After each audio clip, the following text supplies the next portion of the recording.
যে কোনো ধরনের কম্পিটিটিভ এক্সামে এমসিকিউ অর্থাৎ প্রিভিয়াস ইয়ারের যে এমসিকিউ গুলো রয়েছে এইটার প্রয়োজনীয়তা একদম কল্পনাতীত।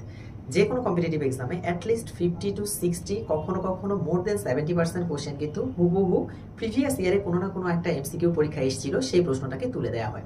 কারণ আমরা জানি যে যে কোনো পরীক্ষারই আসলে এত বেশি টাইম পায় না কর্তৃপক্ষ যে একদম 200টা কোশ্চেন বা 100টা কোশ্চেন টোটালি একদম নতুন কোশ্চেন ইনভেন্ট করবে কোনোখান থেকে বা একদম পুরোপুরিভাবে নতুন দিবে। সো এই ক্ষেত্রে যেটা হয় সেটা দেখা যায় যে প্রিভিয়াস ইয়ারের বিভিন্ন কোশ্চেনগুলো থেকে কিছু প্রশ্ন রিপিটেড হয় এবং বাকি যে কোশ্চেনগুলো আছে এই কোশ্চেনগুলো হচ্ছে নতুন করা হয়। তবে আমরা জানি যে কম্পিটিটিভ এক্সামগুলোতে সাধারণত 50 to 60% মার্কস অথবা মোর দেন 60% কখনো কখনো দরকার হয়। এই 60% মার্ক হলেই কিন্তু প্রিলিমিনারিগুলো কমপ্লিট করা যায় বা প্রিলিমিনারিগুলো হচ্ছে পার হয়ে যাওয়া যায়, উতরে যাওয়া যায়। সো এই যে 60% মার্ক, এই 60% মার্ক কিন্তু আমরা প্রিভিয়াস ইয়ারের যে এমসিকিউ রয়েছে সেখান থেকেই আমরা ক্যারি করতে পারি। বিসিএস এর ক্ষেত্রে যদি আমি বলি 41তম বিসিএস থেকে আমি উদাহরণ দিতে চাই। 41তম বিসিএস এর কাট মার্ক ছিল মোটামুটি ভাবে 94 বা 95 মার্ক। এই 41তম বিসিএস এ কিন্তু প্রিভিয়াস ইয়ারের কোশ্চেন থেকে কোশ্চেন আসছিল মোটামুটি ভাবে 105 মার্কের মতো। সেম ওয়েতে 43 এর ক্ষেত্রে যদি বলি 43 এর ক্ষেত্রে 117 প্লাস মার্ক এসেছিল হচ্ছে প্রিভিয়াস ইয়ারের কোশ্চেন থেকে, যেখানে কাট মার্ক ছিল মাত্র 113 প্লাস। 44 এর ক্ষেত্রে যদি বলি 44তম বিসিএস এর প্রিলিমিনারির ক্ষেত্রে আমাদের কোশ্চেন মোটামুটি 137 প্লাস রিপিটেড কোশ্চেন ছিল এবং 123 প্লাস মার্ক ছিল হচ্ছে আমাদের কাট মার্ক। সো যেখানেই আমরা যাব না কেন, এটা হচ্ছে প্রাইমারির ক্ষেত্রেও বলতে পারেন, নিবন্ধনের ক্ষেত্রেও বলতে পারেন, দেখা যায় যে এমসিকিউ পরীক্ষা প্রিভিয়াস ইয়ারের এমসিকিউ গুলো ভালো করে পড়লেই কিন্তু কাট মার্কের কাছাকাছি জায়গায় চলে যাওয়া যায়। এখন এখান থেকে নিশ্চয়ই আমাদের বেশ কিছু ভুল হয়ে যায়, যার কারণে আমরা ডিটেইল পড়ি তারপরে এমসিকিউ গুলো পড়ি। এতে করে ডিটেইল থেকে কিছু প্রশ্ন আসলে আমরা সেখান থেকে আনসার করতে পারি, প্লাস হচ্ছে এই যে প্রিভিয়াস ইয়ারের এমসিকিউ গুলো রয়েছে এখান থেকেও কিন্তু আমরা মার্কটা ক্যারি করতে পারি। এখন ফ্যাক্ট হচ্ছে যে এই যে এমসিকিউ গুলো যে আমরা পড়বো, এমসিকিউ গুলোতে জেনারেল ওয়েতে পড়ার বই কি, আমরা জেনারেল ওয়েতে এমসিকিউ পড়ি তারপরে হচ্ছে প্রশ্নের উত্তরগুলো পড়ি। সো এই যে আমরা এমসিকিউ পড়ছি, যে প্রশ্নের উত্তর করছি, আমরা একদম চোখ বন্ধ করে কিন্তু এগুলো মুখস্থ করার ট্রাই করি। বাট কিছু কিছু ক্ষেত্রে আমার মনে হয় যদি 4-5টা স্টেপ ফলো করা যায় তাহলে যে কোনো এমসিকিউ প্রশ্নগুলো আরো ভালো ওয়েতে মনে রাখা যায়। এখন আপনারা আপনাদের মতো করে মানে পড়তেই পারেন, স্বাভাবিক ব্যাপার। তবে আমার এটা শুনে রাখলে আপনার হয়তো বা একটু কাজে লাগতে পারে। আমি আমার লাস্ট দিনটা প্রিলিমিনারি বিসিএস প্রিলিমিনারি কোয়ালিফাই করেছি, পাশাপাশি আমি একটা গভর্নমেন্ট জবের মধ্যে আছি। সো আমি আসলে যেই জায়গাটার মধ্যে বাধার সম্মুখীন হয়েছি বা যেটা আমার পরবর্তীতে রিয়েলাইজ হয়েছে যে এটা যদি আমি ফার্স্ট থেকে করতাম তাহলে হয়তো বা আমার জন্য আরো ইফেক্টিভ হতো, সেই জিনিসগুলো আজকে শেয়ার করবো। এমসিকিউ পড়ার ক্ষেত্রে আমরা 4টা স্টেপ ফলো করতে পারি। সেটা হচ্ছে, প্রথম হচ্ছে রিভার্স টেকনিক, সেকেন্ডটা হচ্ছে প্রশ্ন ভালো করে পড়া, থার্ডটা হচ্ছে এমসিকিউ কমিয়ে আনা এবং ফোর্থলি হচ্ছে অপশন ছাড়া মনে রাখা ট্রাই করা। ওকে, সো ফার্স্ট যেটা আছে রিভার্স টেকনিক। এখন রিভার্স টেকনিকটা কি জিনিস, আমি যখন একটা এমসিকিউ পড়ছি, এমসিকিউ পড়তে গিয়ে সাপোজ বাবা যখন ছোট ছিলেন নির্মলেন্দু গুণ, এটা হচ্ছে আমি বারবার করে পড়ে যাচ্ছি। এখন প্রশ্ন কিন্তু আসতে পারে যে নির্মলেন্দু গুণের লেখনী নিচের কোনটি, বাবা যখন ছোট্ট ছিলেন।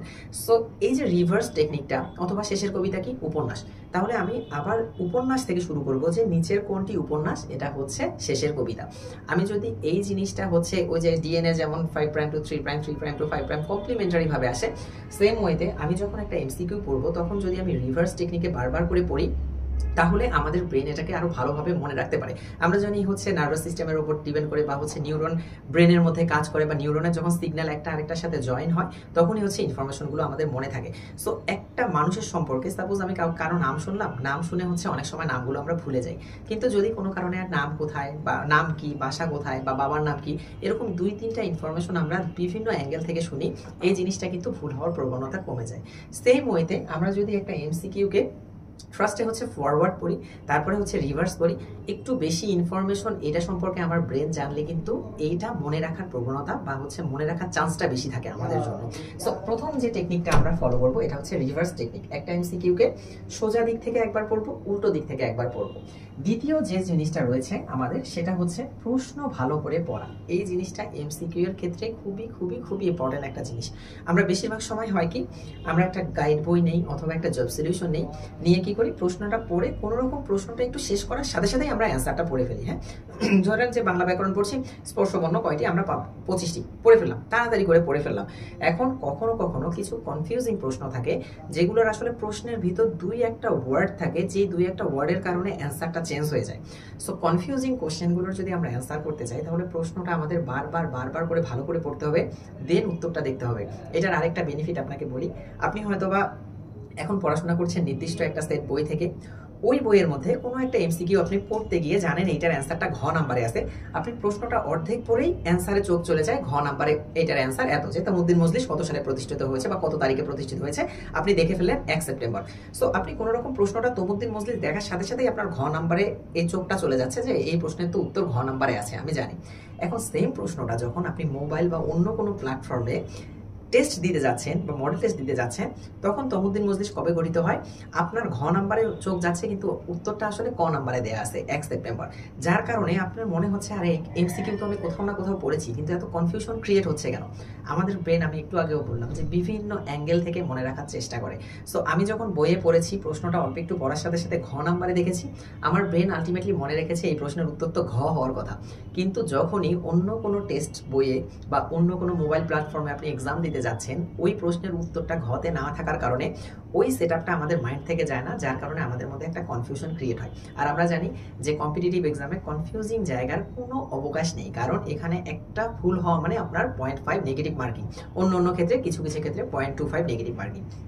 সো এই জন্য যেটা আমাদের করতে হবে যে প্রশ্নটা বারবার ভালো করে পড়তে হবে। যদি প্রশ্নটা আমরা বারবার করে পড়ি, তাহলে প্রশ্নটাই আমাদের এক প্রকারের মুখস্থ হয়ে যাবে, অ্যান্ড এটার অ্যান্সার ক নাম্বারে থাক, খ নাম্বারে থাক, গ নাম্বারে থাক আর ঘ নাম্বারে থাক, আমরা কিন্তু এটা রিয়েলাইজ করতে পারবো। অ্যান্ড পাশাপাশিভাবে যেটা করব, প্রশ্ন পড়ার পাশাপাশি অপশনগুলো ভালো করে পড়ার, যখন পড়বো অপশনগুলো ভালো করে, তখন আমরা খেয়াল রাখবো যে বাকি 3টা কেন উত্তর হলো না, এইটা একটু রিয়েলাইজ করার জন্য। আমি জানি এইভাবে পড়াটা খুবই ব্রেনের উপর প্রেশার পড়ে যায়, সবসময় এইভাবে পড়তে ভালোও লাগে না। তবে আমরা ফার্স্ট টাইম যখন এমসিকিউগুলো পড়বো, তখন ট্রাই করবো যে ফুল কোশ্চেনটা একটু ভালো করে পড়ার জন্য, পাশাপাশিভাবে অ্যান্সারটা পড়ে বাকি 3টা কেন অ্যান্সার হলো না এটা দেখার জন্য। যখন মন চাইবে না, যখন হয়তো বা ব্রেনের উপর প্রেশার পড়ছে, তখন আমরা রিল্যাক্সে পড়তে পারি, কিন্তু কখনো ব্রেনকে প্রেশার দিলে এই জিনিসগুলো একটু ভালোভাবে মেমোরাইজ হওয়ার পসিবিলিটি থাকে। এই জন্য আমরা যেটা করবো যে প্রশ্নটা বারবার পড়বো, যাতে করে আমরা এক জায়গায় প্রশ্নটা দেখে অন্য জায়গায় চলে গেলে কনফিউজ হয়ে না যায়। সো 2 নাম্বার যে টেকনিকটা ছিল সেটা হচ্ছে প্রশ্ন ভালোভাবে পড়া। 3 নাম্বার টেকনিকটা হচ্ছে এমসিকিউ কমানো। এখন এমসিকিউ কমানো কিভাবে? সাপোজ আমি সমাস পড়ছি বাংলা ব্যাকরণের, এখানে 250-300 এমসিকিউ আছে, এটাকে কি আমি কমাতে পারবো? আমি আমার ওয়েতে কমাবো। কিভাবে কমাবো? কিছু প্রশ্ন, এমসিকিউ প্রশ্ন আপনারা দেখবেন যে দেখা মাত্রই পেরে যাচ্ছেন। মা বাবা কোন সমাসের উদাহরণ, দ্বন্দ্ব সমাসের উদাহরণ, সেম ওয়েতে আপনারা হয়তো বা পড়ছেন আজকে 47 থেকে 71 পর্যন্ত। সো আপনি হচ্ছে কোনো একজন বীরশ্রেষ্ঠের বাসস্থান, আপনি অলরেডি এটা জানেন। সো যেই এমসিকিউ গুলা এট এ গ্লান্সে আপনি পেয়ে যাচ্ছেন, সেই এমসিকিউ গুলোতে পেন্সিল দিয়ে হালকা একটা দাগ দিয়ে রাখবেন, অথবা যেগুলো এট এ গ্লান্সে পেরে যাচ্ছেন সেগুলো বাদে অন্যগুলোতে হালকা করে পেন্সিল দিয়ে একটা দাগ দিয়ে রাখবেন। এতে করে হবে কি, নেক্সট টাইম যখন আপনি রিভিশন দেবেন, আপনি জানেন যেগুলোতে আমার দাগ নাই সেগুলো আমি অলরেডি পারি, যেগুলোতে একটা করে দাগ আছে সেগুলো আমার আরো বেশি পড়তে হবে। এতে করে কিন্তু রিভিশনের টাইমটাও সেভ হচ্ছে। সাপোজ একটা জায়গার মধ্যে প্রায় 150টা এমসিকিউ আছে, আপনি অলরেডি হচ্ছে এখান থেকে 40টা এমসিকিউ আপনি জানেন যে এগুলো আপনি এট এ গ্লান্স দেখা মাত্রই পাবেন। তাহলে পরবর্তীবার আমাদের পড়ার সময় কিন্তু 110টা এমসিকিউ পড়তে হচ্ছে। এখন সেকেন্ড টাইম যখন আপনি 110টা এমসিকিউ পড়বেন, নিশ্চয়ই এর মধ্যে কিছু এমসিকিউ ওই যে আগের বার পড়ছেন সেখান থেকে মনে থাকবে। সো ওই এমসিকিউ গুলো বাদ দিয়ে বাকি যে এমসিকিউ গুলো আছে সেখানে আরেকটা করে পেন্সিলে দাগ দেন, ডাবল হয়ে গেল।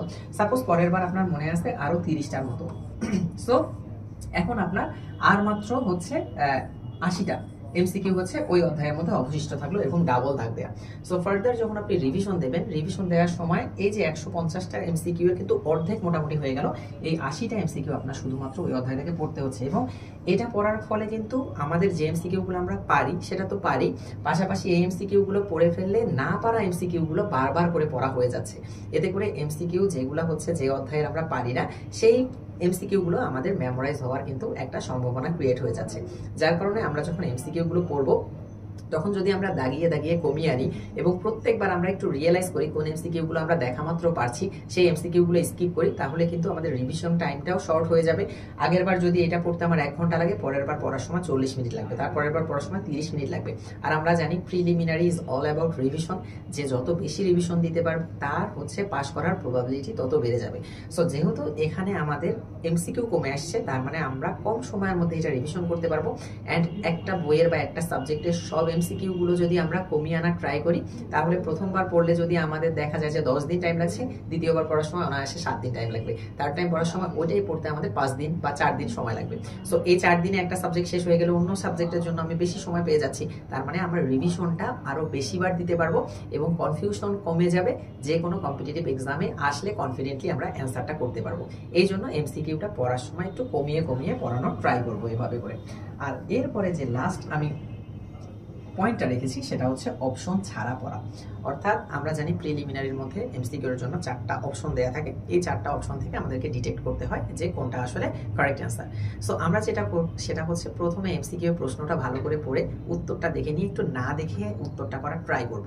না দেখে উত্তরটা করার ট্রাই করলে যেটা হবে, ব্রেনের উপর একটা প্রেশার পড়বে, যার কারণে আমরা পরবর্তীতে রিটেন যখন এক্সাম দিব, আমরা জানি যে বিসিএস যারা আমরা হচ্ছে অ্যাসপিরেন্ট তারা জানি যে প্রিলিমিনারি কোয়ালিফাই করার পরে কিন্তু আমাদের রিটেন এক্সাম দিতে হয়, এবং রিটেনে যার প্রিলিমিনারির জ্ঞান যত ভালো থাকবে বা শার্প ইনফরমেশনগুলো যার যত বেশি মনে থাকবে, তার কিন্তু রিটেন এক্সামটা তত বেশি সহজ হয়ে যাবে। যার কারণে আমরা যেটা ট্রাই করব সেটা হচ্ছে যে ইনফরমেশনগুলোকে অপশন ছাড়া মেমোরাইজ করার ট্রাই করব। পরবর্তীতে যখন সাপোজ আমাকে চর্যাপদ দিয়ে রিটেনে প্রশ্ন আসছে যে চর্যাপদ সম্পর্কে বলুন, আমাদের রিটেনের জন্য কিন্তু প্রিলির থেকে আলাদা কোনো ইনফরমেশন নয়, ওখানেও আমাদের দিতে হবে যে চর্যাপদ 1907 সালে নেপালের গ্রন্থাগার থেকে এটা উচ্চারিত হয়েছে, তারপরে হচ্ছে মহামহোপাধ্যায় হরপ্রসাদ শাস্ত্রী হচ্ছে এটার আবিষ্কারক। সেম ইনফরমেশনগুলোর পাশাপাশি শুধুমাত্র সেখানে হয়তো বা আমরা একটা উক্তি বা একটা ছন্দ আমরা অ্যাড করে দেবো, তখন হচ্ছে রিটেনের জন্য প্রিপেয়ার হয়ে গেল। কিন্তু আমি যদি প্রথমে এমসিকিউ পড়ার সময় এটা শুধুমাত্র অপশন বেসড রাখি, যে আমি অপশন দিয়েই জানতে পাচ্ছি যে এটা আমি দেখলাম, তারপরে দেখলাম যে 1907 সালে এটা হচ্ছে আবিষ্কৃত হয়েছে, তখন কিন্তু আমার এই ইনফরমেশনগুলো রিটেনে গিয়ে কোনো কাজে লাগছে না। সো রিটেনে যদি এখন থেকে আমরা ইনফরমেশন কাজে লাগাতে চাই, তাহলে অপশন ছাড়া প্র্যাকটিস করতে হবে। আর অপশন ছাড়া প্র্যাকটিস করলে যেটা সুবিধা, যখন আমরা পরীক্ষার হলে যাব 4টা অপশন থাকবে, তখন কিন্তু কোনো কারণে যদি আমাদের একটু কনফিউশন ক্রিয়েশন হয় অথবা কোনো কারণে একটু ভুলে যাই, তাহলে অন্ততপক্ষে আমাদের কিন্তু অপশনটা দেখলে মনে পড়ে যাবে। সো তখন হচ্ছে এটার আমরা ইফেক্টটা বুঝতে পারবো। সো এই হচ্ছে আমাদের 4 নাম্বার পয়েন্টটা ছিল। একটা এমসিকিউ আসলে আমরা বিভিন্ন ওয়েতে পড়তে পারি, যার যার পার্সোনাল ওয়ে থাকতেই পারে, তবে আমি বলার ট্রাই করলাম আমি যে জায়গাটাতে সম্মুখীন হয়েছি, হোঁচট খেয়েছি, সেই জায়গাটা সলভ করার জন্য। অর্থাৎ একটা এমসিকিউ এর প্রশ্ন ভালো করে পড়া, এমসিকিউ গুলো কমিয়ে আনা, একটা এমসিকিউ হচ্ছে বারবার করে রিভার্স এবং ফরওয়ার্ড দুইটা প্রসেসে পড়া, অ্যান্ড লাস্টলি হচ্ছে অপশন ছাড়া মুখস্থ করার ট্রাই করা। হোপফুলি আপনাদের ভালো লাগলো ভিডিওটা। যদি এরকম আরো ভিডিও দেখতে চান তাহলে চ্যানেলটা সাবস্ক্রাইব করে রাখবেন, আর আশা করি উপকৃত হবেন। সবাই ভালো থাকবেন, সুস্থ থাকবেন। আসসালামু আলাইকুম।